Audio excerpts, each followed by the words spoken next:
David Fincher tried to put an alien costume on a dog?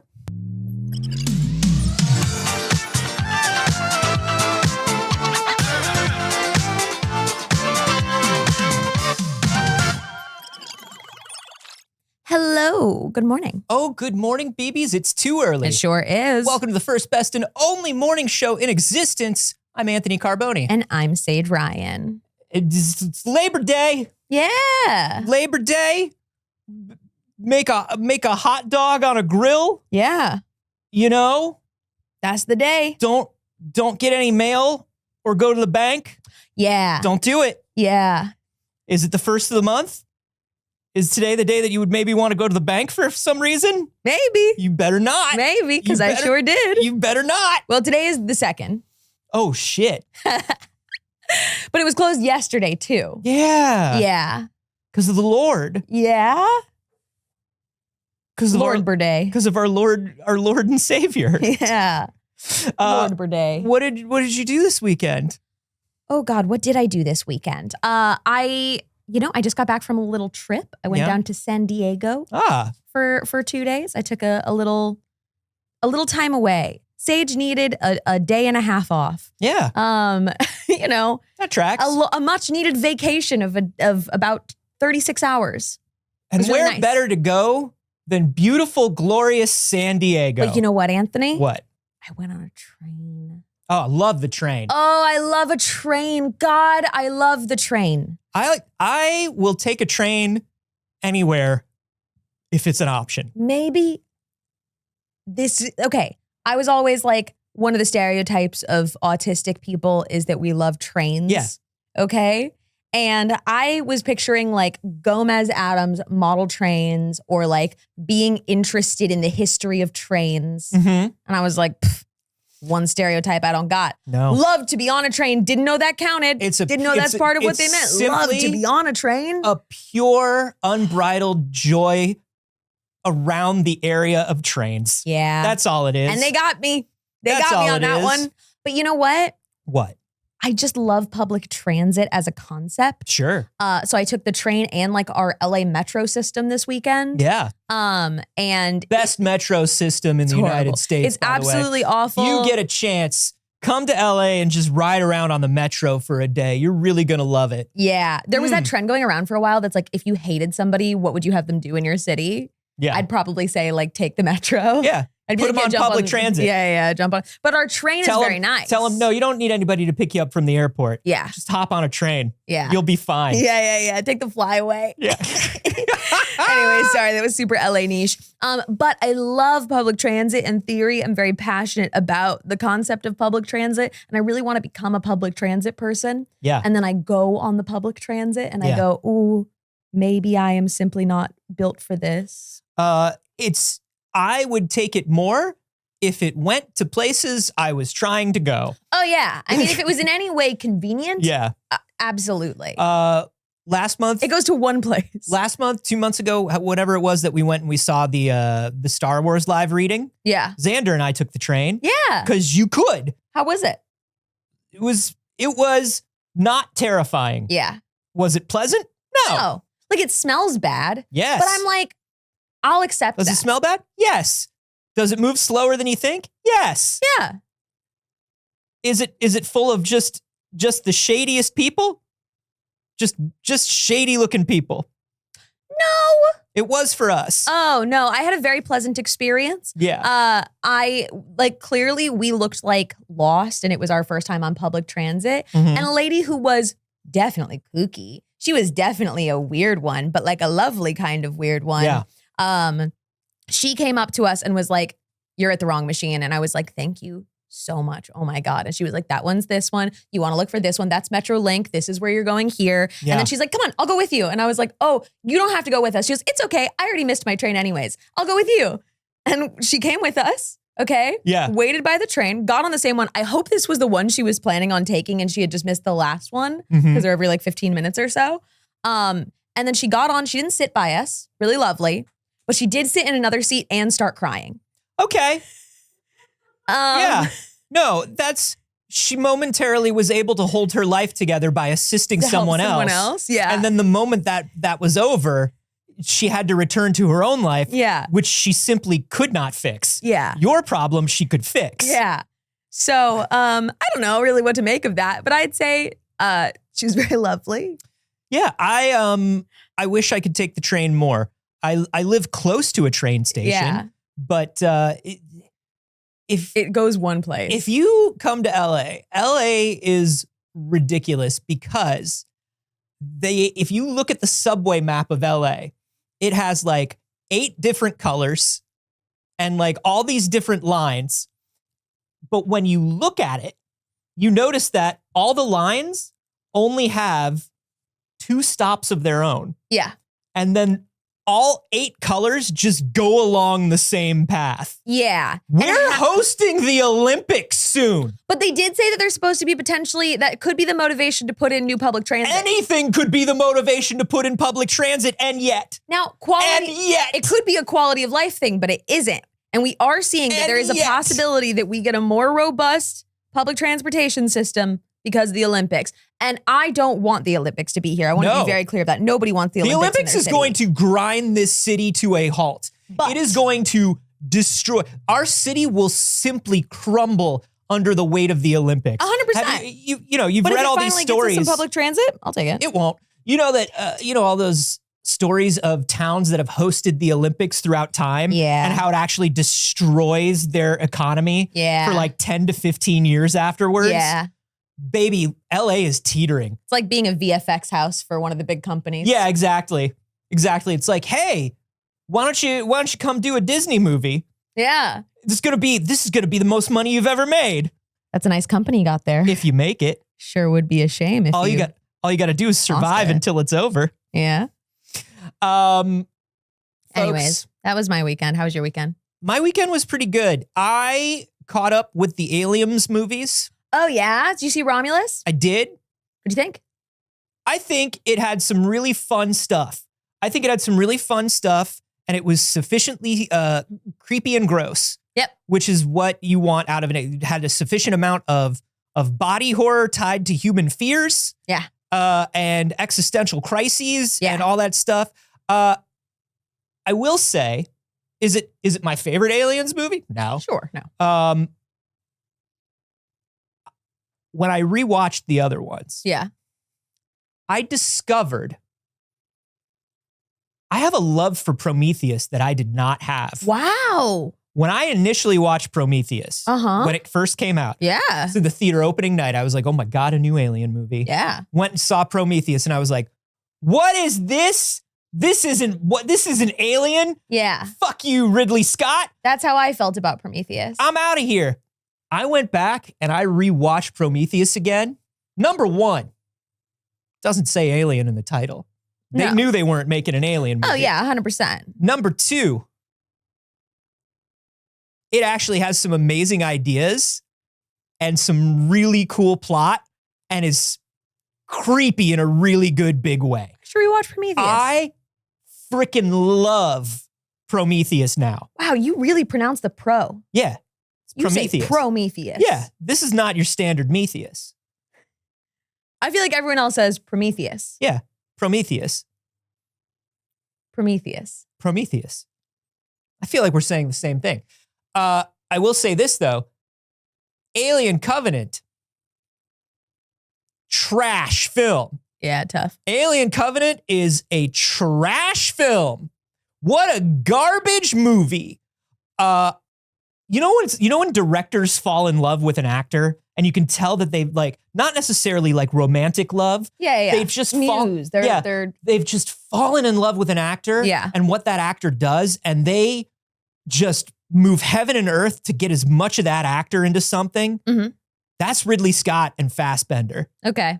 I watched Covenant and I was like, dude, we literally are just going to watch Fassbender kiss Fassbender for 2 hours because Ridley Scott is in love with Fassbender. Yeah. We're throwing everything we're building up just throwing away everything you built up in that first one. Yeah. Just so Fassbender can seductively teach another Fassbender to play the flute.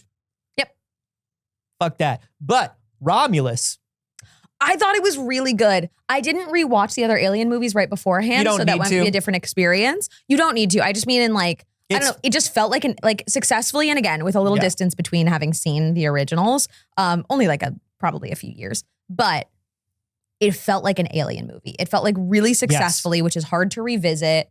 Now I thought not a lot of franchises do a good job of revisiting after this many years. We're not seeing a lot of sequels that successfully capture the feelings of, And I thought the first half of Covenant was a good Alien movie. But then a Fassbender steps out of the shadows. There's literally a shot where he steps out of the shadows and he pulls off his hood and he's like, I'm Fassbender. And it's like, oh no. Yeah. It was like Fassbender is like Space Hannibal. Yeah. Or like Space Dr. Moreau. Yeah. But Romulus, like, here's the thing. Ridley Scott wanted to do 3 of those. He wanted to do Prometheus, Covenant, and then whatever the third one was, but none of us liked Prometheus or Covenant, so they didn't. And so there was thinking that Romulus was going to be pretty heavily connected to those other 2 in ways. He's not. You don't need to worry about it. Yeah. They were just like, no, what we really need is just a bunch of these aliens on a spaceship. Yeah. That's what people want. They want a dark spaceship that has chains for no reason. Sure. What does space need chains for? But Don't act like you don't know. Just a dark, drippy spaceship with aliens. Yeah. And Fede Alvarez was just the guy to do it. Yeah. Alex, you were nodding at dark spaceships over there. Did you see it? Unfortunately, not yet, but I'm very excited to. I'm a big fan of the Aliens franchise, obviously. I love drippy aliens and I love powerful women, so. Okay, would it be, I think it would be a spoiler then. I don't want to show, there's one of the people who plays the monster. Yeah. Did you see the stuff? It's a basketball player? Yeah. I thought there was no way that was a person. Yeah. They do a lot practically that you're like, oh. Yeah. Oh, hey, do you remember in Alien 3 when David Fincher tried to put an alien costume on a dog? Do you remember that? Did you ever see a video of that? They got those running dog aliens? Yeah. In Alien 3? They tried to put a real puppy into an alien costume? There's video of it. Yeah. The dog did not like it. No, I would imagine not. They did not use that. I would think not. Hold on, let me see if I can find this video. Alien 3, dog. Anthony, we got to move on. Yeah. We've been talking about Alien too long. No. The movie's already been out even for a few weeks. Yeah. It's not even current on the new movie. No, you're right. You're absolutely right. Do you have a clip of the alien dog? Yeah, please bring up the clip of the alien dog. This is not about the new movie. This is about man's quest to dress a dog like an alien. It's so funny. Look at how much that greyhound hates it. Yeah. And that greyhound, let me tell you something about that costume. That greyhound doesn't look great. Nope. It's not even worth it. No, it's just a morph suit for a dog. Yeah, even if the greyhound liked it, fast forward, Alex, if you will, to the part where they try to put the head on the dog. There you go. That dog is not into that. No, why would it be? It's a dog. No, it's an alien. No, you're an alien now. Dog doesn't understand alien. No, dog hates it. What made them think this was going to work? What made them think this was going to work? Guy. And it still just looks like a dog. It just looks like a dog. No, that definitely looks like your Italian Greyhound's Halloween costume. Yeah. That's like when I put the Yoda ears on Dagger and he's just like, no. And they're just like, will you move? And he's like, no, I will not move. No, I have a thing on my head. What the fuck is wrong with you? I can't even see. This is like when I put the little sun shoes on Dagger. Yeah. And he won't go outside when he has the little heat shoes on. Right. I was walking Dagger without the little shoes on. Can't. It's too hot for the boy. No. I know when it's too hot for him. I check. He tells me when it's too hot for him. Believe me. And he won't wear the little shoes. If I put the little shoes on him, he freezes. Yeah. He won't walk. I've dragged him. I've slid him across tile and linoleum into an elevator, and he's just like this. Yeah. In the little shoes. He won't do it. I can't walk my dog without somebody. Somebody drove by and screamed out a car. Screamed out a car. Protect his paws. You protect his paws. And I was like, It's just, he's got the face of a boy you want to protect. Hey, people, get an uglier dog, Anthony. People, I care about this dog more than I care about myself. Oh, yeah. And he's just doing a happy little trot. Yeah. He's not uncomfortable at all. No. It's just people really, really want to tell you how to take care of your animal. Oh, 100%. And here's the thing. That dog lives a life of luxury. Quite simply, if that dog doesn't want to do something, he won't. I took him out the other day. He would not suffer through it. No. The moment, if he steps on the ground and it's too warm for him, he does this. If there's too many items on the couch, he will sit there and paw at them until you move them. There's plenty of room on the couch for him. But if like sometimes there's maybe 2 things on the couch, that's a bit much when he's trying to sit down, and he will sit there and complain until you move them. Sometimes there are too few things on the couch. Yeah. And he doesn't use them. You can put a pillow on the couch. He won't lean on it. But he would sure like it to be there. He just wants it to be there. Yeah. Yeah, everybody listen. If you see somebody screaming at a dog or physically mistreating a dog, definitely stop them. Mm-hmm. If you see somebody just walking happily with their dog on the street, do not shout suggestions for way to take care of dog. Hey, I'm going to say, shout nothing out of your car ever. Yeah, there's really unless someone's in danger. Yeah, unless you are in a Final Destination movie and you're driving your car and you go, watch out, that conspicuously placed sign is about to swing and decapitate you. Yeah. That you can scream out. Yeah. But it will be too late because that's the way Final Destination works. Yeah. Dagger's been staring at me through this whole conversation. He knows we're talking about him. He also just missed you. True. We missed you. We've got some news for you today. We're going to talk about some movie news, some Marvel stuff. We're going to talk a little bit about anime, but not the way you think. Yeah, we're going to talk about some products from brands. Yeah. We're also going to talk about Twitter being shut down in Brazil. Yeah. This is a pretty big deal. Twitter was ordered in Brazil to have an official representative. They have to have a representative of Twitter in Brazil to answer for literally anything.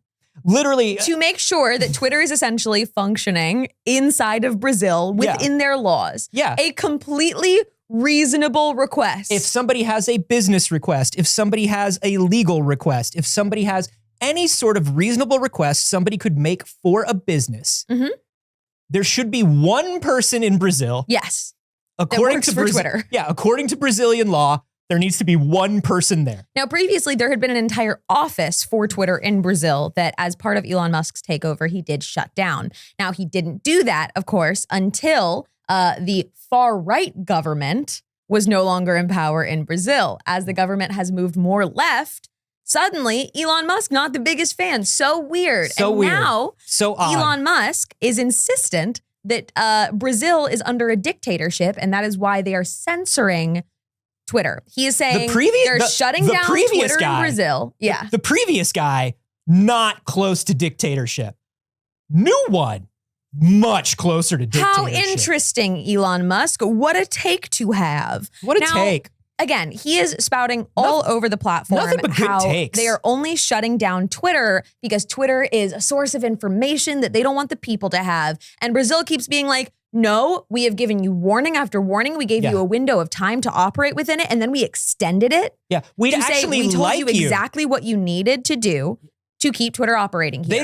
They want to hurt free speech. Yeah. No, they'd like to keep Twitter running. There's only one simple thing that you have to do. You simply have to have a single person in Brazil. Yes. To answer Twitter-related questions. That's it.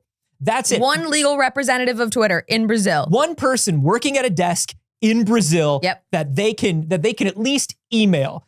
Now, this doesn't come out of nowhere. They aren't randomly like, hey, you need a Twitter representative in Brazil. This comes from months and months of battles of Brazil saying, hey, to operate X within our legal guidelines, you have to be able to block and ban certain accounts that are spreading dangerous misinformation and hate speech. Now, we've talked about this before.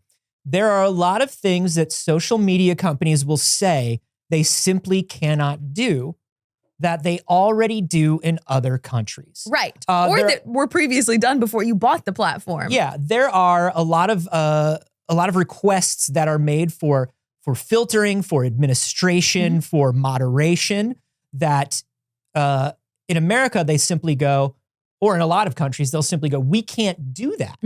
We simply can't. How would we even begin to do it? Yeah. Whereas, you go to certain areas of the EU, including Germany, which has some very specific rules about what kind of speech can be used and not be used. Yeah. And those automatic filtering things, they've already been built in. They've been there for years. So it's not that they can't answer these requests. They should be answering these requests everywhere around the world. Yeah.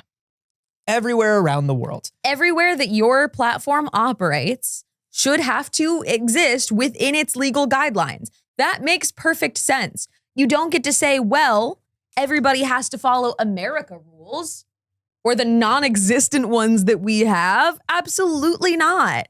That's absolutely unhinged, and to expect so is ridiculous. And he thinks that he can just post enough misinformation that people will believe that it is Brazil's fault and not his.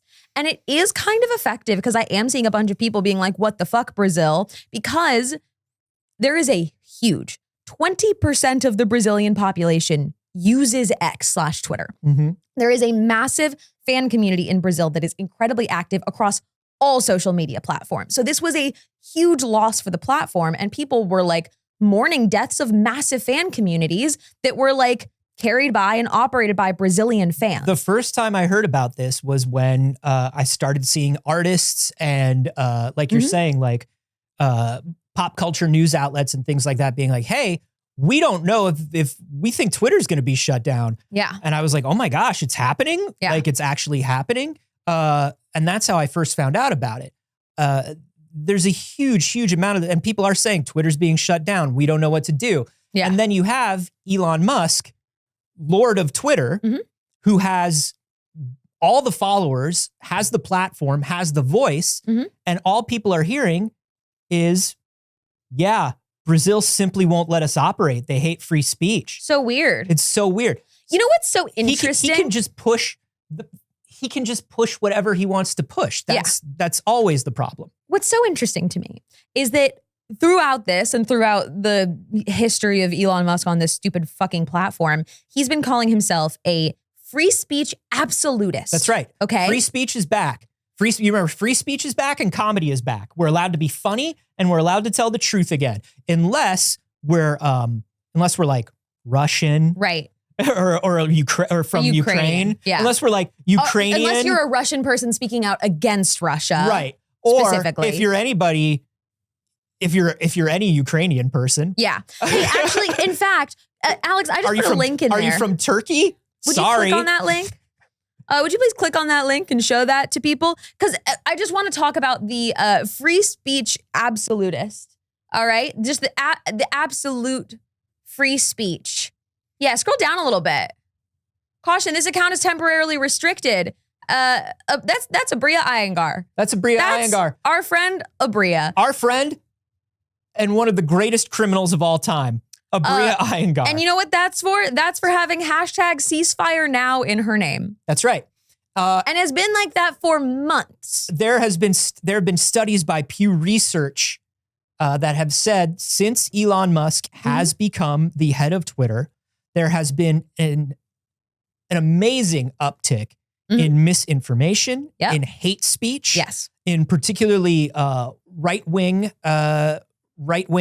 political causes, and an immense censoring of anything that is against his sort of personal vendetta and his personal far-right political ideology. And he is pushing a lot of stuff. He is getting a lot of pushback from people now because he is doing things that are specifically against his own terms of service. Yes. He does it every day. Every day. And one of the biggest things that he's doing right now is pushing AI imagery as like truth. Yeah. Because he owns Grok, and Grok has an image generator in it, and he wants to push Grok, the product. So it doesn't matter if he's pushing misinformation. Yep. He just wants you to see images that are designed by Grok. So, when a judge in Brazil, Elon Musk has been saying that this judge, is an enemy of Brazil. He's saying that this guy is a criminal. Yeah. The Supreme Court justice. And something should be done about him. Hey, that sounds like inciting violence, you weird little twat.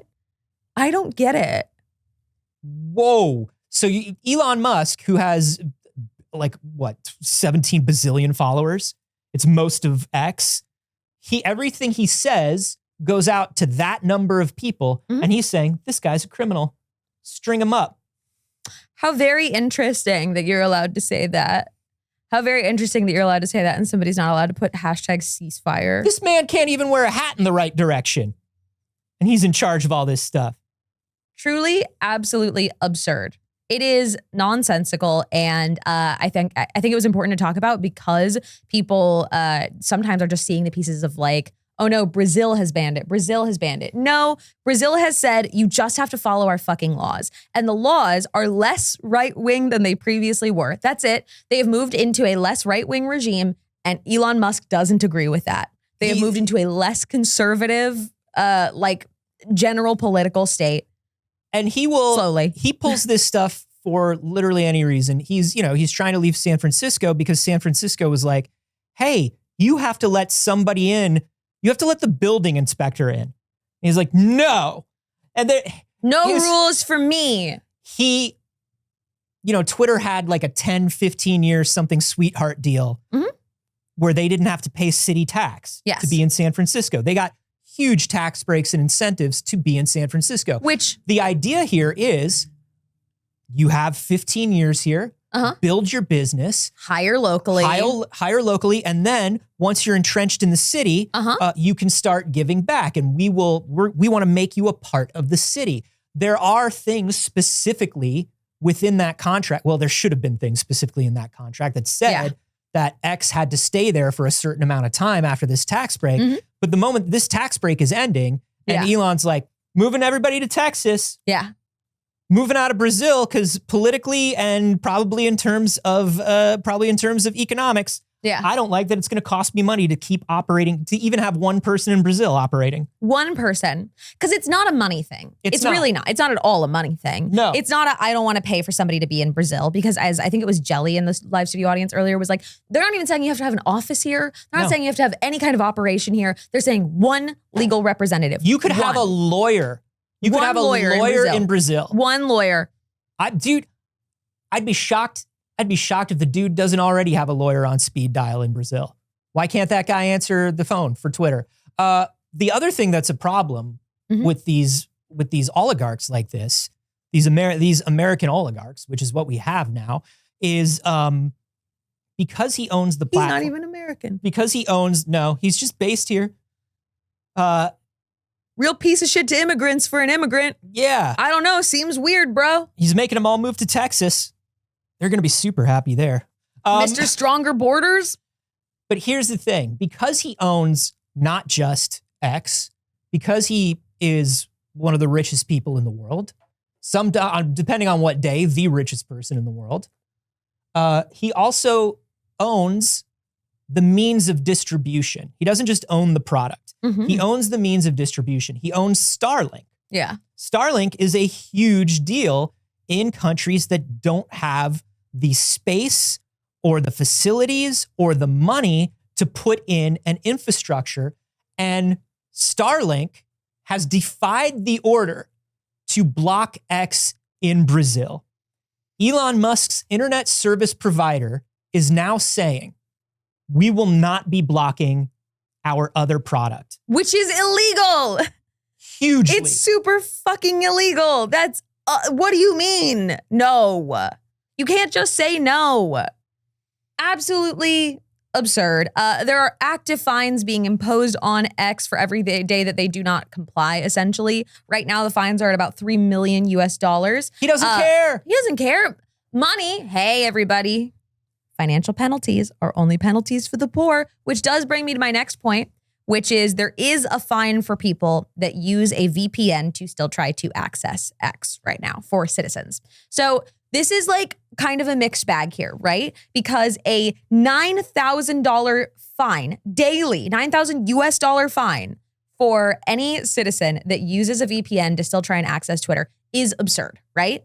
And also, the literal only way to make this effective is if your citizens aren't just still going on Twitter. Because Elon Musk will absolutely be like, just use a VPN. Just keep using it. And he will not do anything to comply with the legal request of their Supreme Court. Shut down your free speech, he'll say. And he might even do a Donald Trump thing. Do you remember when Donald Trump was like, hey, if anybody hassles you for hanging out at a polling place and you get arrested, I'll bail you out personally. Correct. Do you remember when he said that? Yeah. Do you remember when he said, like, if you go and you do this, if you protest, if you demonstrate, if you go to these places, we'll bail you out. Yeah. I'll bail you out personally. Yes. Elon has not said anything like that, but I would not be shocked for Elon to just push to people, hey, this is your free speech. And to those same people, he would be able to target and continue to spread political misinformation, because this is beyond, like, I don't know, something that's passively happening by users on the platform. Elon Musk himself is actively spreading political misinformation that can incite violence within Brazil. He is actively trying to sway the political system and incite violence against their Supreme Court and politicians that are not far-right extremists. So, like, there's no absolutely way that I could possibly be like, no, Brazil, let them access it from a VPN. Big Ben in the live studio audience asked, how could they tell if you're using a VPN? Because VPNs are not as secure as you think they are. No. They're great for doing something like, oh, this is on Canadian Netflix and not mine. Great. But they're not like, oh, the government can't track you. Yeah. Just so you know, like, VPNs are very useful for many things, but they are not like impenetrable dark web security. Yeah, and Lanky Dragoon brings up the sort of the endpoint to this stuff, which is Trump never bailed anybody out, and Elon Musk doesn't care if you get fined $9,000. Correct. So it's wild. It's just wild that anybody still listens to the dude, that anybody still like wants to hear anything this dude says. Every time he opens his mouth, his stock values fall. Right. He's just so foolish at this point. Yeah. He's so foolish at this point. And there are still people that like really cape for this guy. Yeah. There are dudes, mostly.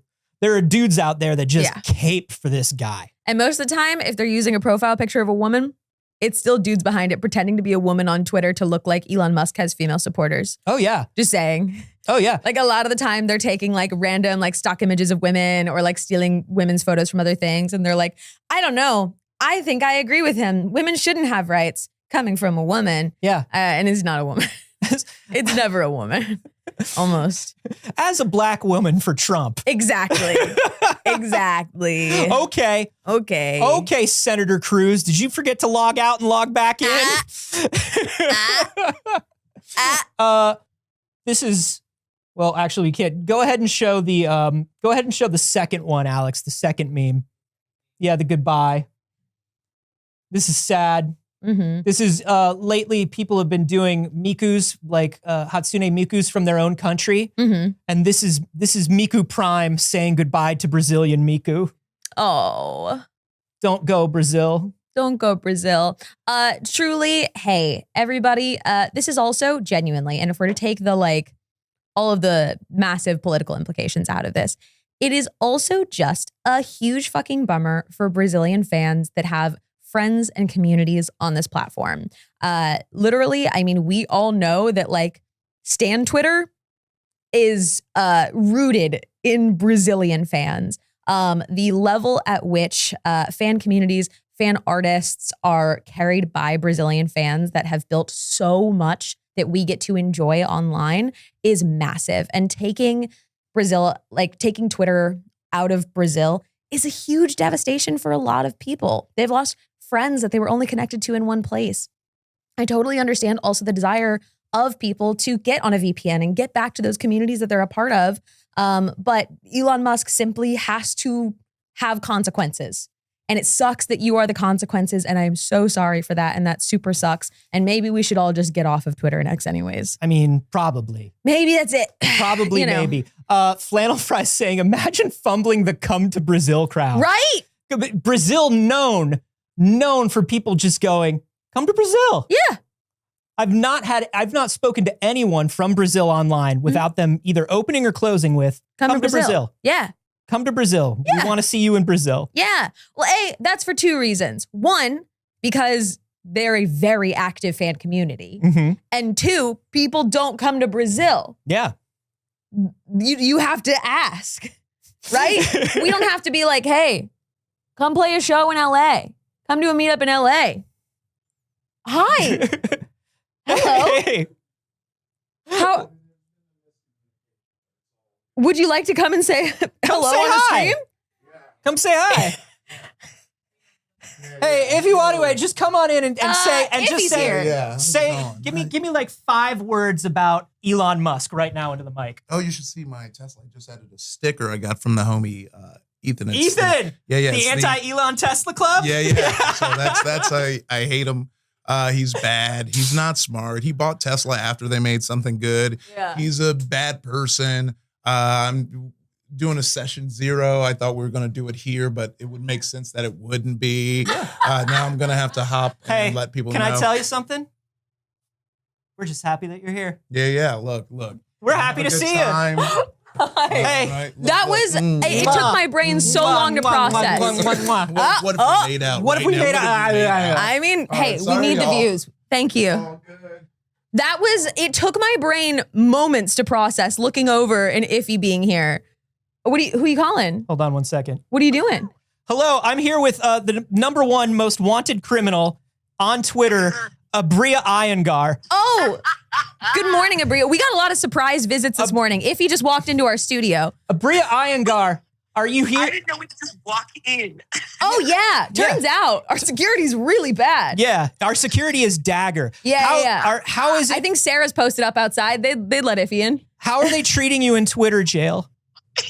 It's bad here. Please send help. I need a lawyer. I want you to know you were our example of how Elon Musk does not actually support free speech.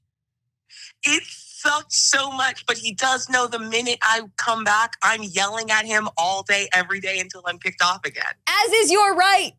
Yeah. Free speech. There we go. Fuck Elon Musk, that little bitch. Bria, follow Quiddy on Twitter. Free me. I need to shit post about dice things. I love you. I love you, Abria. I love you. So much. We'll get you out of there, Abria. We promise. We're gonna bail you out. Snacks.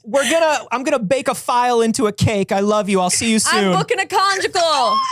Bye. Morning, y'all. What an eventful morning. Truly, I looked over and I was just like, what is Iffy? That can't be right. And I genuinely for a moment was like, is this my psychotic break? Yeah. I heard the door and I was like, hey, Alex, you want to go lock the door? We have people that come in and out though. So I heard the door and I was like, it could be anyone. I didn't hear the door, if I'm honest. If you asked me, let me tell you, just as a heads up, because we are on the internet, we do have a security system. We have a very intense alarm, okay? We have a guard dog, okay? Don't fuck with me. Yeah. We have an open door for people we already know in person, personally, that we've already hung out with or worked with. Right. Okay? It's true. Alonzo put the security system in, so he knows. We got cameras. We got, tasers. Sure. Yeah, absolutely. Got an angry dog. I have my own taser. And Josh brought me a big hitting stick. Love that. That I keep by the door. It goes whack. Love that. Yeah. Josh brought that in for us a while ago to keep by the door. A big old hitting stick. Anyway, Twitter. Wow, what a morning. What a morning. What a morning for the internet. What a morning for free speech. Yeah. What a morning for guests. Hey. We got some big news. If you are a Marvel fan, Lord knows we are. Lord knows I am, as one of the new co-hosts of the official Marvel podcast. Please subscribe wherever you subscribe to podcasts. And not just subscribe, but go and leave nice comments about That's right. how much you love listening to Anthony talk about Marvel. Do you understand? At Marvel, so glad at A Carboni is hosting. Yeah. Help out your boy. We got a first look. We got a. Unless you were at D23, then this is not a first look. This was what was initially released at D23. Then it leaked for a moment, and then Marvel was like, all right. All right. You guys can see it then. And all it is right now is an image from Thunderbolts. That's right. There was an 85 years of Marvel trailer that they showed at D23, and there were a couple shots in there that were fun new things. The first one is this shot of the Thunderbolts. Can you zoom in so we can actually like see it to the side, maybe? Zoom in or zoom out or scoot it. Yeah. We're just blocking more and more of of Florence Pugh. Which is really what I want to see here. Yeah. Oh, good. That's perfect. Perfect. No notes. No, it's good. It's good. So there you go. That's the big image. The second one was a look at Daredevil from Daredevil Born Again. And I got to tell you, that's Daredevil. There he is. You ever That's seen our boy. You ever seen Daredevil? I seen him. There he is. He looks great. You can see a little bit of like the texture of the mask. It looks like they got a new costume. That's cool. Big Ben 324 asks, who are the Thunderbolts? That's a great question, Big Ben. I am so happy you asked. The Thunderbolts are a government organization, a team that has been put together that is basically, it's like, hey, are the Avengers gone? Do we not trust the Avengers anymore? Don't worry. Daddy America, the military industrial complex has an answer for you. Yeah. And that answer is the Thunderbolts. Don't worry. The Thunderbolts are all rad people who are definitely good guys. Yeah. Including our very cool guy, U.S. agent, who is from Falcon and Winter Soldier and absolutely does not have a screw loose. No, not at all. A very cool and common chill guy. Nor does Yelena. No, the White Widow?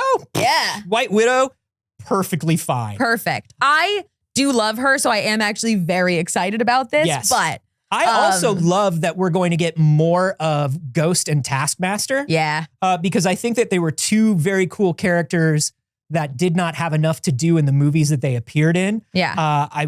Ghost didn't have a lot to do in Ant-Man and the Wasp. Yeah. That was more about like, she was actually working with and for Lawrence Fishburne's character. Right. Who was Giganto. And then, yeah, I wanted to see more of her. And then we didn't get enough Taskmaster in the Black Widow movie at all. I love Taskmaster. Fantastic. One of my favorite characters in Marvel Comics. Yeah. Also, the Black Widow movie is so fucking good. You guys, it's so good. Truly and honestly, a lot of people haven't seen the Black Widow movie, and you're fools. All of these characters are brought together by General Thunderbolt Ross, who was William Hurt and is now Harrison Ford. And they definitely threw a couple lines in. Yeah. So you knew that. Yep. They definitely threw a couple lines in to be like, this guy, you already, don't worry. It's like they had to do with, Don Cheadle at first. Right. How they had to do it with, there was a time when people didn't think of Mark Ruffalo as Bruce Banner. Yeah. What a time. What a time. It didn't take a lot because there wasn't a lot of people that liked the Hulk movies before that. So it's not like, there was a rabid Hulk movie fandom that they were really trying to get over. But for all four people that liked the original Hulk movies and were now watching the MCU, there's one. Incredible Hulk, the Ed Norton one, the Ed Norton, Tim Roth one, I'm like, eh. Yeah. I am glad that we got Tim Roth back as the Abomination in She-Hulk. I'm glad that he's still part of the whole thing. Yeah. But that movie I'm like okay with. I think the first Hulk, the Ang Lee Hulk, I think it's such a wild fucking take. I love it so much. Yeah. I think the Ang Lee Hulk movie is one of the best Frankenstein movies ever made. All right.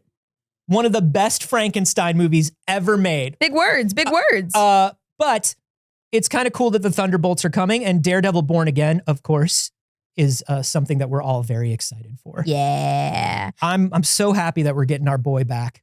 And I'm very happy that as a plebe that did not get to go to D23, I finally got some of the secrets that you people from D23 got. Yeah. I want them all. What's the over under on you think Jessica Jones? I'm technically not supposed to be speculating on Marvel future stuff. So you're not, I am. Yeah. That's okay. I'm not supposed to be doing it, but I'm just like, I'm excited. I am. I think she has to come back for a cameo, Mm-hmm. but I don't feel like right now I have any reason to believe they're giving us more than that. And I want it.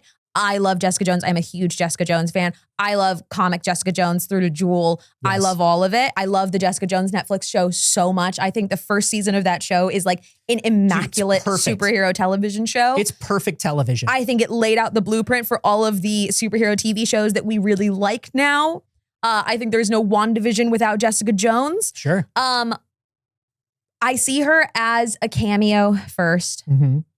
And I hope for more, but I'm also like, I don't think a dedicated thing. Yeah. I think she could get added to something, which again, I'd love a dedicated thing, but I don't think they give it to us. You know, in the comics, she's married to Luke Cage and they have a kid. Yeah. Listen, I'm not allowed to speculate. Yeah. I'm just telling you that I love that in the comics, they're married and they have a kid. Yeah. That's all. I think a Luke Cage and Jessica Jones show could be tight. I want Incredible style parents fighting. God, that would be amazing. That'd be so cute. I just watched a bunch of stuff, but I just watched Don't Trust the Bee in Apartment 23. I love her. So good. I love her. I just love her so much. So good. She's so good. And also shout out to what's her name? Drea, the other lead in that show. Yeah. She's so good. Yeah. Look, Dreama Walker or whatever her name is, but she was really good. Yeah. Dreama, I think it is. I swear to God, I'm not plugging this over and over again, but last week on the Marvel podcast, I interviewed the author of one of the new What If books that's coming out. Ooh. And the new What If book is what if Peter Parker and Wanda Maximoff were siblings?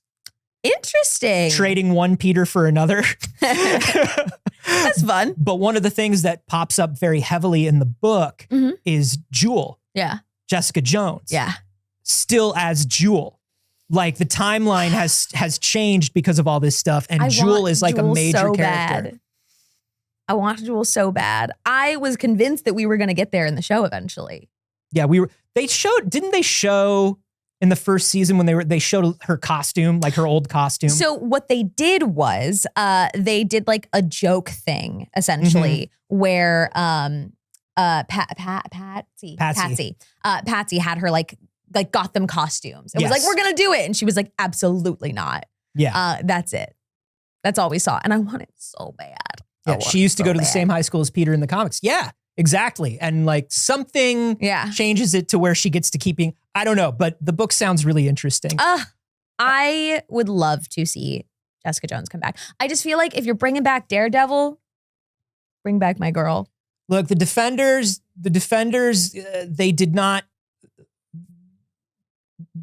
get what they deserved. The Defenders. No. They did not get the show they deserved. Netflix did the Defenders dirty. Very. Very, very dirty. Very dirty. And I know that there's a little bit too of like, oh, but like if you brought back everybody, what do you do with Iron Fist? The actor who played Iron Fist in the Netflix show is like, it shouldn't be me. It shouldn't be me. So it's not like, oh no, what do we do? Like we couldn't recast it. He's like, it should be somebody else. It shouldn't be me. It shouldn't be me. I mean, I think if you were going to continue, and once again, I'm not allowed to speculate, but I'm legally, I don't know anything. Yeah. But if I was going to bring back the Defenders, if that's what I was going to do, Colleen Wing. Yeah. Colleen Wing would be the new Iron Fist. Yeah. That's it. Right. The end. Just bring back Colleen Wing. I'm super familiar with Iron Fist. Well, it's because the show was bad. Right. It's because the show was bad. Yeah. But yeah, I mean, bring back Jessica Hennick. Yeah. And just have her be Colleen Wing again. Yeah. And she is now the Iron Fist. I'm into it. I support it. I love it. I want it. I don't need the Punisher. I know the Punisher is going to show up in Daredevil. I think they talked about that. They did. They talked about that. They said he definitely does. But again, listen, like if you're bringing back him and you're bringing back the Punisher, I'm like. I like the actor. I think he's very good. The Punisher is such a weird one for me. It's a weird one for everyone now because here's the thing. never were Anthony and I going to be Punisher type people, right? Yeah. I watched the show when it was on, and I don't think it was a bad show. It just wasn't my kind of show. And that was even before I was like as sensitive as I am now, right? Like it's really not my kind of show now, but I could handle a little more before like the reality of political unrest set in as heavily in America. And like, you know, police violence. So not that it wasn't a thing, but you know what I mean? We're definitely in a time where Punisher is a lot harder of a story to receive and dive into. But I'm hoping that that's the tone they take in the Daredevil show. I really hope so. And I think they actually have a very good opportunity to, because at the end of the day, there is the like misappropriation of the ideals of the Punisher that have been used. And part of me is like, hey, just fucking drop it because the Nazis have it now. Like a little bit, you know what I mean? Like it's too much on cop cars. It's too much on like, it's too affiliated with a misunderstanding of it. And on the other hand too, I would also understand being somebody who worked on the Punisher and being like, no, fuck you. I need to tell you what this character actually is because that's not fair. Because that's not what the Punisher is. But that's not correct. But it's a misunderstanding of that character deeply. The tough thing about the Punisher though is there is no misunderstanding the Punisher that there's no misunderstanding the Punisher when it comes to, I'm gonna kill the bad guys. Yeah. Like direct brutality and violence. Yeah. Which is like, oh, yes. Okay. You understand that part of the pun. Okay. All right. Right. Your idea of the bad guys is simply where you got it wrong. Right. Here's the thing. But even then it's like, hey, but also I'd love to believe in a world where we rehabilitate and things are able to be fixed. Look. And I don't know. It's just, I'm a prison abolitionist. I believe in transformative justice. And I also believe that violence sometimes is the answer. It's a complicated thing up here. But also, I do have some feelings that are like, okay, well, how many superheroes allow people to actually cause more problems because the only people powerful enough to stop them? Like when do we get to a trolley problem? There's a lot. Yeah. There's a lot to get to. Do you kill the Joker? Yeah. Yeah. Absolutely. Kill the Joker. If there is a person who continues to blow up hospitals full of people and is just like, I'm just killing all these sick kids, undoubtedly. But like everybody knows, I feel like who watches my stuff knows where I stand on that. And I'm like, if this is a supervillain, this isn't a like normal human person. This is a supervillain. It's a trolley problem. It's honestly the least believable thing in the Batman universe is that in America, the Joker has not been put up for death row. Yeah. They'll give death row to just about anybody in America. And again, I don't believe in the death penalty. I don't either. I believe that I, as Batman, would just kill the Joker. That's not the death penalty. No. That's different. I don't trust the American legal system to do it, which is where you get a Punisher that's like, I don't trust the American legal system to do it, so I have to do it. And are we wrong to not trust the legal system? No. Should we take it into our own hands of one deeply mentally ill, post-traumatic stress disorder riddled man? Also no. Listen. Nobody's right. Saige is saying, if I'm the Batman, I'm going to introduce you to my two friends, Transformative and Justice. That's what I'm saying. Listen.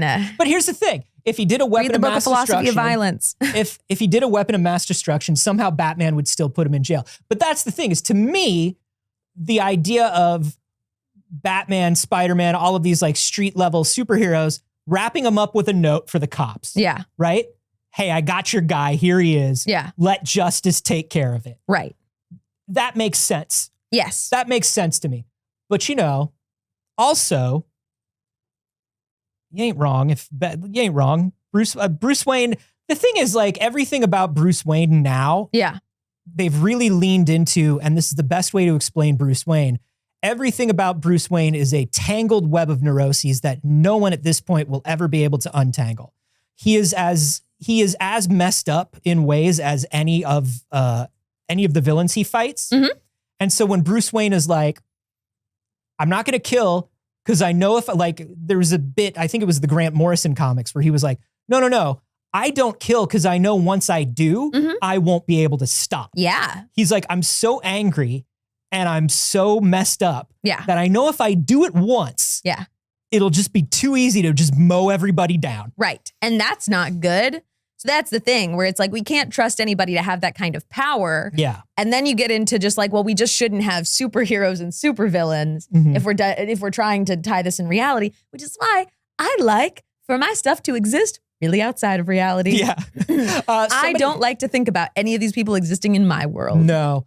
Somebody brought up that they enjoyed the Punisher show. And I'll say this, the Punisher show was a really well-made and well-written show. It was. For a Punisher show. Yeah. Which that's a qualifier that only I put on. Yeah. Right?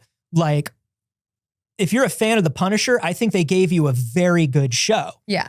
I just can't, in my mind, there is no way for me to justify and enjoy the Punisher. Yeah. That's just not a character where I can look at it and go, yeah, let him do it. Yeah, for me, especially now, I prefer to have like a fun, more lighthearted superhero. I'm not somebody who really enjoys DC media anymore. I'm not somebody who can have a lot of fun with the darker Marvel heroes. So like, it just doesn't land in a place for me that is like a fun escapism, which is what I prefer superhero movies to be. That's it. Yeah. It's just a little heavier than like I'm looking for, but it doesn't mean it's bad. And it doesn't mean that it shouldn't exist. My favorite thing about that Punisher show was like the reason for him being the Punisher is like, yeah, dude, he just has a big chunk of his brain missing. Yeah. From he just went to war and he came back with a large chunk of missing brain. Yep. And so he's he's taking revenge on the government. Yeah. It was anyway.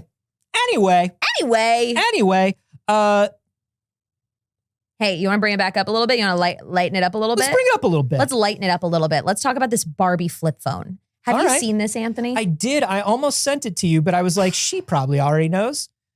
Anthony, look. I send you a lot of things. We should put this out there. I send Saige a lot of stuff. Yes. And I have to think to myself, have I sent Saige too much stuff in a row? No, you can never send me too much stuff. I love when you send me stuff. I just go through in bursts and keep up and catch up. No, I know, but I'm just like, I don't, but you have the same kind of ADHD that I do. Yeah. Which is like, am I sending too many notifications during like a work sprint and or I a focus appreciate time? That. So here's the secret to getting a hold of me. Texts, I get notifications. Instagram and TikTok, I do not get notifications. I have notifications fully off for the DMs, which is also why I respond in bursts to those, because I'm going and I'm checking the DMs, which means if it's not urgent and it's just like, hey, it's here and you don't need me to see it right away, you send it to me on Instagram. That's fine. All right. But it's also why it takes me a long time to reply on Instagram to you. So anyways, the long and short is if it's something that I know you've probably seen, I'm just like, I'm gonna back away. I'll let her bring it to me. Listen, this Barbie flip phone, at first I was like, aw, cute. And then it really got me thinking about it, okay? Yeah. So. Oh, are you thinking about joining the dumb phone movement? God, I've never. I've always been like, that's ridiculous. I want all technology available to me. I am somebody who is interested and loves technology and participates in it willingly. And then I've been having a life crisis for the past month or so. So this is hitting at a really interesting time where I currently disdain and despise social media and being perceived. So this is really activating something for me of dream and desire of a phone that only does phone. Yeah. A phone that only does phone. It's $129. And I was just like, that's like you could just drop that. You could drop that. I know. It's 120. So here's the thing. Here's what I started thinking. It's not nothing, but it's not right. Like a phone. Right. So here's what I started thinking. How quickly could I switch between them? Was my idea. Yes. If I could set them both up to my phone number and I could leave my iPhone at home and I could take that one with me and it's just activated and good, I would do this in a heartbeat. So, as somebody who went down this road, have we showed the phone? Show the phone. Okay. As somebody who has gone down this road, you remember I had a light phone for a while. Yeah. I had the little e-ink. It's just a phone and you just get texts. I don't think you've had that in the time I've known you. I have. I never used it. Yeah. And one of the reasons I never used it is because it was a pain in the ass and it was terrible. Okay. But the other reason is American phone companies really dislike it when you have two SIMs with the same number. Yeah, it doesn't work. They don't like to do it. Yeah. And they don't like you to clone your SIMs. But as opposed to like in the Sims 2 for the DS where you do clone a lot of SIMs. Yeah. but you can do on Verizon something called number share, where it basically like for an extra $5 or $10 a month, you can add something like a smartwatch or or like a dumb phone. Yeah. And they'll both ring. Don't tell me that. It's like an extra $5 or $10 right now. I'll order it like right now, like $5 or $10 a month. Yeah. Genuinely, truly, and honestly, I've been thinking about it. I just am realizing that social media is not in a place that I am comfortable with or like. Yeah. It's pretty bad out here. And I do have an addictive personality and know that about myself. And I've been trying other methods to like remove myself from social media a little bit. And I just think maybe this would fix me. I think that maybe the Barbie flip phone would fix me is what I'm saying. This is what I'm getting at. When you flip it open, it does say hi Barbie to you. I know. It's only when you turn it on initially and turn it off. It says like hi Barbie and bye Barbie. Because it would be annoying if it did it every time. Yeah. It's really freaking cute. It comes good with like snap. Comes with like little jewel stickers and stuff that you can put on it. I'm just like, maybe this could be me. I never, ever thought it could be me. I never thought it could be me. I genuinely think that it's the sort of thing where you can try it out, and if it doesn't work, it can sit on a set somewhere and you can write it off for Pixel Circus. And it can just be an on-brand thing. Somebody justify my company buying me a $129 flip phone. It's not very much money. It's not very much money. It's $129. I have... but it's a little money. It's some money. It's not none money. No, it's not none It's not money. none money, but it's not a lot of money either. I have done this to my phone. This is, if you want to show that, Alex. Yeah, on the close-up. Yeah. I have done this to my phone. It's just black and white. Yeah. I have my phone set to black and white. Yeah. I have no apps on my home screen. Because it's supposed to give you a little less dopamine when you open up the stuff, make you less likely to stay on it. It's supposed to limit your time. It's the black and white is not great on it either, so it just doesn't look good. But I also I have time limiters. You've seen me unlock my time limiter. Oh, I have. And it's annoying. It's by design. I know. By design. When we do our social posts in the morning, I always wait until we're like absolutely ready. Because when I unlock you only have social media, I have 7 minutes. So here's the thing. And I can do that 4 times a day before 6 p.m. That's it. So here's the thing. You and I have a slightly different brand of ADHD there.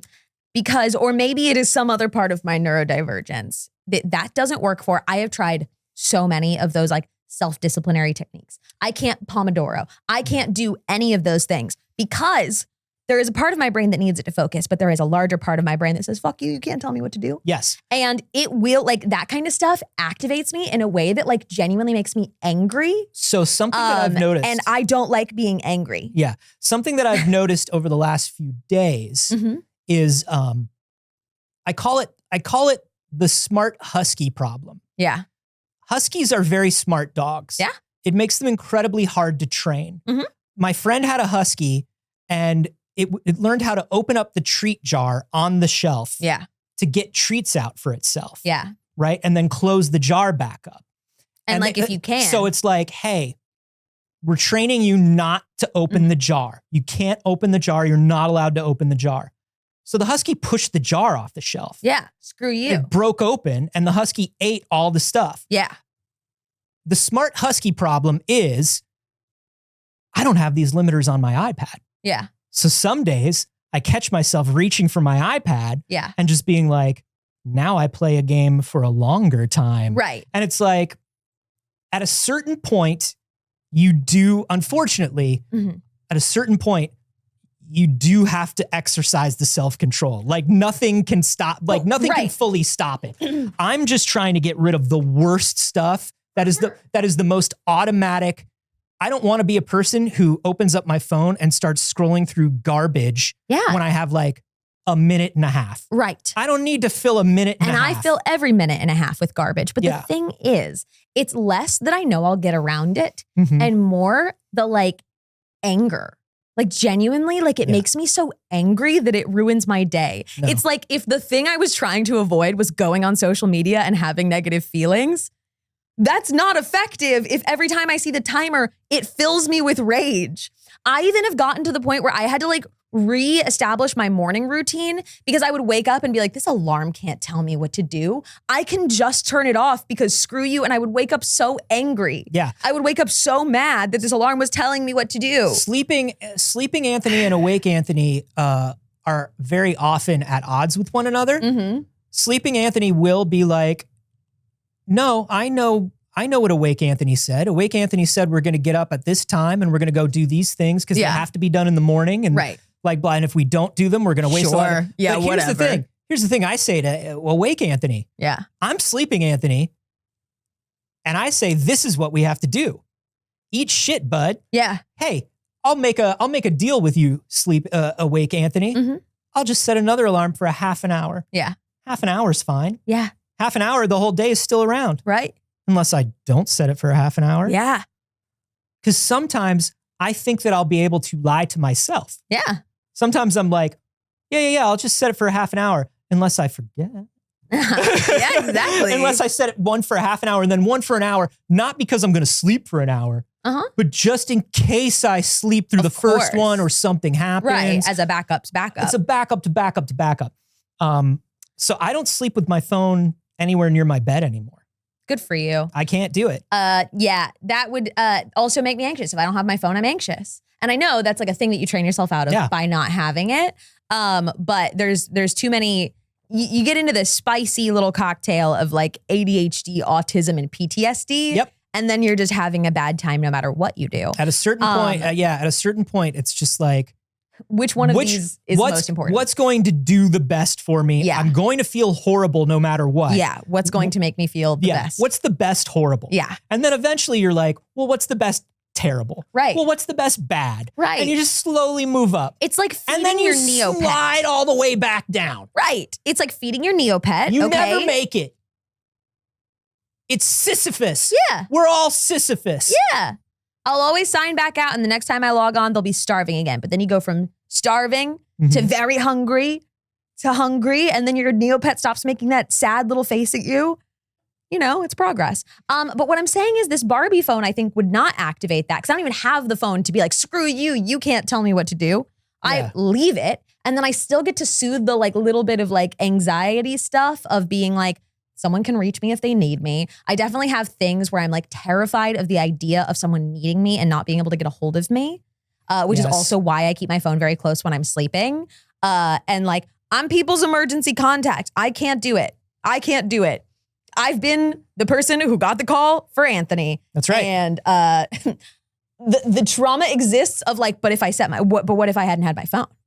But what if I didn't have a phone? So I just have a little Barbie phone. You just have a little Barbie phone. So I just have a little Barbie phone. And they're like, listen, a little Barbie phone can't do anything wrong. It's just a little Barbie phone. A little Barbie phone can't make me mad at Elon Musk. It's not a mean iPhone. It's just a little Barbie phone. It's just a little Barbie phone. Guys, can I do it? Can I show you somebody who I think is a paragon of discipline and perseverance and habit forming that I think might be inspirational to you? You may. In your quest to create better habits. And I'm gonna take this 100% seriously. Take it 100% seriously. Alex, please open the link that says open this one down at the bottom there. Both of us have put links for Alex today that just say things like open this and show this please now. This is a gentleman.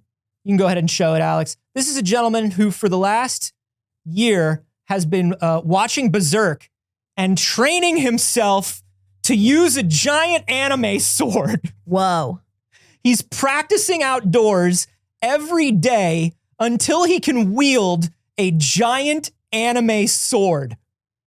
And he is I think he's on day 300 right now. But look at him doing his giant anime sword drills. Yeah, I love it. He wants to have full control over the giant anime sword. That's awesome. I literally, you open up my Spotify, it's the last thing I was listening to. I am on chapter 8. It's called Ultra Learning. Yeah. You heard of this one? It's an audiobook I'm listening to right now. It's not regular learning. No, it's Ultra Learning. Alex, and it is about doing challenges like that are like extremely like immersive, like intense. It's about teaching yourself to learn things. You can open up some other stuff on that account. Anything that you know, anything with a sword, I guess. Anything with that sword.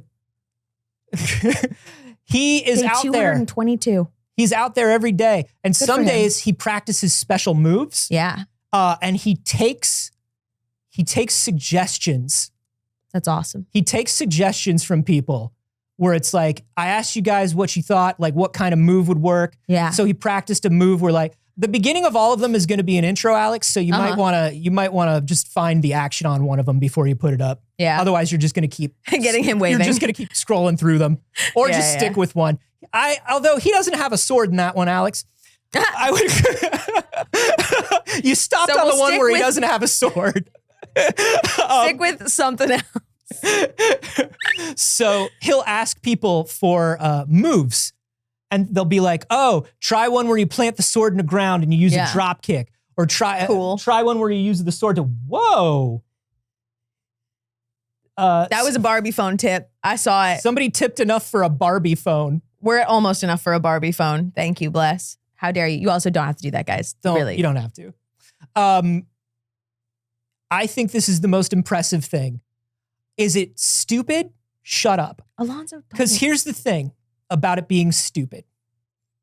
I don't stick with anything smart. You know what I mean? Yeah. 222 days? Ultra learning, Anthony. Is it dumb as hell? Yes. Get on the ultra learning. Yeah, show that part, Alex. Show that part. Yeah, it's awesome. He's doing the one hand over the shoulder. Oh, yeah. He's trying to do like the cool guy. They were like, keep your hand in your pocket. That's awesome. Really learn how to do it with one arm.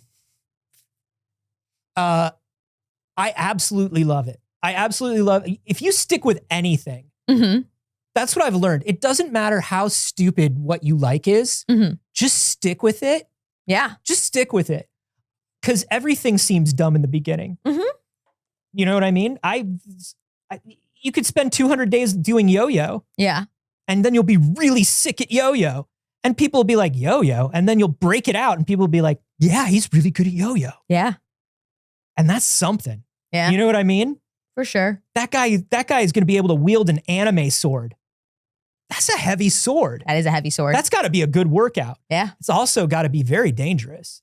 I'm worried that this kid is going to pull something. Yeah. Just swinging that thing around. Honestly, so fair. Yeah. Wild.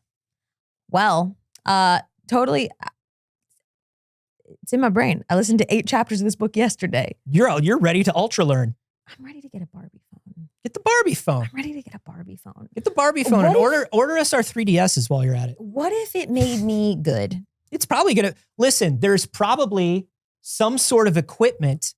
There's probably some gadget or notebook or system that will fix you.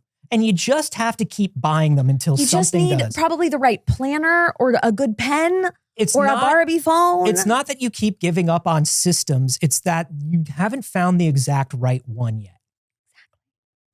I want to talk before we end it today about anime. Yes. I like it. I like that guy doing the anime sword. Berserk's pretty good. You watch Berserk? Sure. No. It's pretty good. Great. But there was a time where we in America were afraid of anime, Saige. Or Japanimation, as we called it then. Yeah. And in the 90s, we've talked a little bit about this before. American animation and production companies tried to bring anime over to the States for kids. And we never saw a lot of those things because they were bad. Yeah. They were very bad. We looked at, there was a Saban made a Sailor Moon show. And we showed the opening for it. We did. A while back.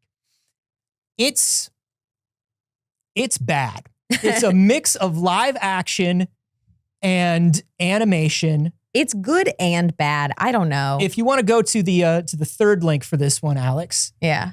If you want to go to the third link, we can show. This is the no audio on this, but this is the actual full episode of the live action and animated Sailor Moon. We showed just the opening. Yeah. So the person who found the animated Sailor Moon opening, yeah, found the entire episode. So this is honestly a really cool concept of it being hybrid animation and live action. So it like throws back and forth between it. So the first like few minutes are in animation and then they do an intro sequence of the girls in live action. And it's like a slumber party. So it keeps, skippies until we find human people. So here they are doing a dance number, but these are your live action Sailor Scouts. And here's the thing. They look like Sailor Scouts. Yeah. Honestly, I really do think they actually nailed these looks. They basically like are entirely live action until they transform. The transformation sequences are horrible. Sailor Moon gets Not gonna lie, I love it. At least a perfunctory one. I love but hers. The rest of the Sailor Scouts just get to like turn their head and then have like a swishy effect. I think the going down and the like painting of her shoes and her hands is so important. They only did it for Sailor Moon. Yeah, why did her face explode before that? I love it. I love it. This is so good. The YouTuber that found this originally, Ray Mora, her channel is amazing. She's been finding a lot of this. Raymona. She's been finding a lot of this lost media. She's also the same person that found the Lost Mean Girls DS game. Yeah. And played it all the way through. She has basically like now has a working relationship with the people that were behind these shows. Oh, yeah. And she was able to get the owner of this studio to give her his list of submissions to the Library of Congress. Yeah. If you're unfamiliar with the way the Library of Congress works, if you make any sort of distinct or unique piece of media, you can submit it to the Library of Congress. Yeah. The Library of Congress has like everything. Yeah. The problem is getting things out of the Library of Congress.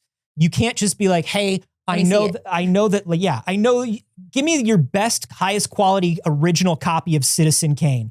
I want to borrow it. Yeah. That's not the way it works. It's not a blockbuster. The way it works is you have to have the number of the submission. You have to request a record specifically. And so once she had this list of records, she was able to find other stuff that this studio did. Alex, if you go to the second link, the one that says to start at 1711, once that Sailor Moon pilot failed, there was another Sailor Moon pilot. This one entirely in live action. Awesome. Called Team Angel. Team Angel is so far removed from Sailor Moon. It's like, why are you even bothering at this point? Yeah. These are your Sailor Scouts or Angels. They're based in Denver. Oh yeah. But again, the looks are good. The looks are good. The hair is giving. And this never got a full length pilot. What this got was basically like a 10-minute clip.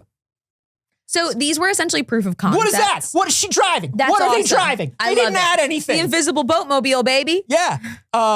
It's wild. So this is a montage of the Angels. Basically, these kids are playing patty cake on train tracks. Of course. Don't do that. Here come the Angels. Look at the flip in. God, but also I want to be this for Halloween. It's so good, right? I don't care that nobody would know what we are. I need 3 of the girlies to be the other Sailor Moon Angels with me. It's my cat. I got it. That woman's 30. Like, this is absolutely amazing. But these Sailor Moons, like these Sailor Moon pilots, were not the only pilots, Saige. Bless. So here's what happened. Both of these Sailor Moon pilots failed. What? Yep. I can't believe it. The first one didn't do it. They went back to formula. And then they did that second one. They did Team Angel. Yeah. And when neither one of those worked, Bandai said, hey, we got something else that you could try. It's a little anime that we call Saint Seiya. It's very popular over here. We think you might like it. Saint Seiya eventually came over to the United States, dubbed as Knights of the Zodiac. But before that happened, Renaissance Atlantic Films tried to make a live action Saint Seiya anime, and this was considered to be lost media. This is the entire pilot is now up. Go ahead and show some of this. And it's a similar thing. They transform They have powers. Yeah. It's all good. What's interesting about this is these people are so unclothed in this children's show. Yeah. Once they get to transformation, they are so unclothed. It is wild. It's awesome. Hilarious. It is just dudes in nipple guards and collars. Hell yeah. This is, if this had come out, this is the ship that would have launched 1,000 fetishes. Sure. Don't worry, they found another. Yeah, it did not come out, but this is... And neither did a few people that might have. This is truly amazing. I love the entire look of this show. So good. It's unbelievable. I love the look of the armor. Yeah. I honestly, I think it's perfect. This is 1994, which isn't early enough for it to look like this. Yeah. Like this is giving 1986, I'm going to say. But that's what's beautiful about it being a low to mid budget. Yeah. Like, because this was this is a low budget. This was supposed to go up against Power Rangers, right? This was Power Rangers Mania. Yeah. And that's the same reason they did the Sailor Moon one the way they did. The funny thing about this is this was supposed to be totally lost. There was like a short clip. Yeah. All right, we can go back. We've seen enough. Was available. And what happened was Ray made her requests to the Library of Congress for everything this studio did. Awesome. Library of Congress came back and said, yo, there's a filing error. Some of this stuff is missing. We don't know where it is. We're going to send you what we have. And for Starstorm, which is the Saint Seiya adaptation, all she got was a clip that said trailer. You have to pay for this stuff, and the Library of Congress sends it to you on a DVD. Awesome. And she was like, okay, well, it's still something. It also sends you like any of the production notes about the show, the description. Cool. She goes, I'll at least watch this trailer. Wait a minute. This trailer says it lasts 8 minutes. And she put it in. And they had misfiled the episode as a trailer. As the trailer. And she found it. And even the dude at Renaissance was like, I don't know where it is. Like, I couldn't show it to you if I wanted to. And she found it and she was like, here, I found it. And he was like, oh my God. That's so cool. This is amazing. Honestly, big ups to the people that are doing lost media work. That's so neat. It's so unbelievable. And to have like direct contact with these people who worked on something and are like, I have no way to see it. And to be like, I'm going to get it back. That's so cool. There's stuff that I've worked on that's just gone. Yeah, same. There's nobody I can call. Who would have it? Exactly. So it's really wild. Ray put all that stuff up on her YouTube, and she's going to also put it all up on the Internet Archive. Awesome. She puts everything up on the Internet Archive after a delay, so she gives it like a week on her YouTube and then puts it up.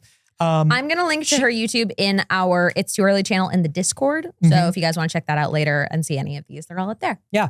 And it's not just these anime adaptations. Like I said, she has the Lost Mean Girls DS game, which people were looking for like a decade. Yeah, she had a whole video breaking down like girly games lost media too, in addition to that. Yeah, she had like the Clueless games and stuff like but she finds tons of lost media, and I think she's just doing wonderful work, and her channel is really interesting. So go check her out. Super cool. Obi brings up the sad truth that is the first episode of It's Too Early is lost media. That's true. The first ever episode of It's Too Early is genuine lost media. And it's a shame because it's the best one we ever did. You'll never see it.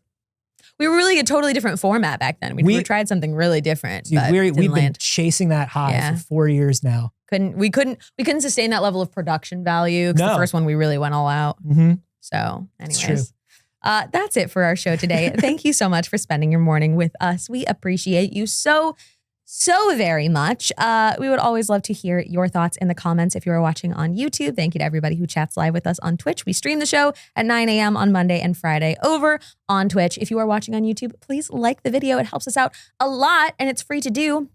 Subscribe to the channel so you can come back every time we post a new episode. That's right. Go join the Discord if you want to go click on some of those links. You can see stuff that we talk about on the show. Over there, it's free. Yeah. It's in the description. Do you remember on YouTube, we are trying to get Pixel Pop up to 10K subscribers. It really helps us out We need Google keeps our money until we have 10K subscribers. The quest for 10K. They will not give us our money. That's a true fact. That is a true thing. So go over and subscribe over there. It's free. It's easy. It'd be neat. If that isn't really your thing, or you just do want to give us money, you can go to patreon.com/Pixel Circus and you can get bonus content from this show every single week. You get bonus content from other shows. It's neat. There's lots of cool stuff over there. Little talkbacks after our RPGs, bonus stuff from the podcast is good. And you get a free trial and check it out. Yeah. Go do it. Where else can they go find you? Oh, you can find me everywhere at a Carboni, except for here on Twitch where I'm at Anthony Carboni. Mm-hmm. Coming back today, streaming today. Whoa. Diving back in. So definitely follow over there and I'll see you later on this afternoon. All right. Saige, what about you? You can find me everywhere on the internet at Not Saige or here on both of these channels, Pixel Circus and Pixel Pop. That's the stuff. How about you, Alex? Oh, hello. You can find me on Twitter at Alder_Mancy, on Instagram at Alex Teplitz. That's me. Woo! Wee. All right. I'm going to go through and I'm going to thank everyone that supported us here. Yours work. Okay. On Twitch during the show. Thank you. Obi said, don't know how much we still need for the Barbie flip phone, but here you go. Thank you so much. That was exactly it. Thank you to Alonzo for the Barbie flip phone money. It said, oops. And thank you to Alonzo and all of our mods. Shout out the mods. Thank you to Cats Are Better for 12 months. Said back from celebrating Labor Day by laboring. And just in time for an extra special guest. A surprise to us all. A truly surprise guest. Truly, you never know who will show up. It's a circus of the stars here. That's a Gregorian year. We'll see you next month for your Pixel Circus year. Speaking of Pixel Circus year, let's talk about Megukabu Larrymon with 39 months. That's 3 Pixel Circus years. Thank you so much. Azuriel for 32 months said, I woke up just for this. Hey, thank you. 24 months for Sarah is coffee, and they say, ugh, it's so early. And that's 24 months. That's 2 regular old years. Yeah. That's not even special here. That's the only regular thing about Sarah. Yeah. That's it. Yeah. Thank you very much to Bordy Girl for the bits. Appreciate you. Thank you so much to DeBearju for gifting those subs. 5 subs gifted by the Bearage. Very cool and kind of you. Thank you. Thank you to Jelly PB as well for gifting that sub to Tom Bydand. We've got some bits from Bordy Girl. Thank you so much for those bits. Thank you to Chris Bauman for 34 months. So appreciated. Thank you to Jelly PB for saying dollars for your labor. Thank 36 you. months. More shout outs to the mods. Alonzo for 48 months. More shout outs to the mods. Hey, everybody. You're the freaking best, and we appreciate you. Thank you for supporting us. Thank you for watching the show, and we will see you on Friday. Bye.